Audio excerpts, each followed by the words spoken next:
Gracias, Padre bueno, gracias te damos, oh Dios, en esta hora de la tarde. Gracias, Padre, por la vida y la salud que tú nos has concedido.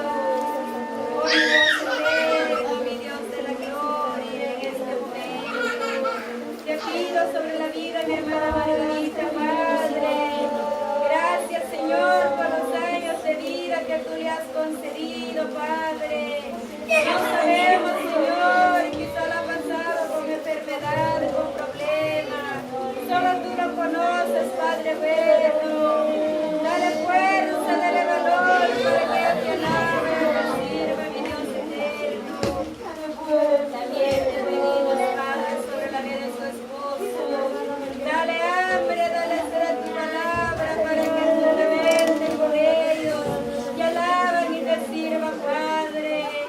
Oh Espíritu Santo, bendice la vida de mis hermanas que han colaborado, Señor, en este pequeño almuerzo para brindar a los niños. Recompensa a los padres, que no les haga falta en sus bolsillos, mi Dios, por el aprecio que hemos tenido sobre los niños, Padre. Oh bendito Dios, oh bendito Jehová. En el nombre tuyo sea bendecido la vida de cada una de mis hermanas. Oh Dios eterno, Dios de la gloria. Eres el dueño de cada vida, de cada salud. Eres el mejor compañero nuestro, Padre, de día y de noche. Gracias, Padre. Gracias, Hijo, Espíritu Santo. Amén. Amén, hermanos. Buenas tardes. En este momento pasamos de nuevo a los niños.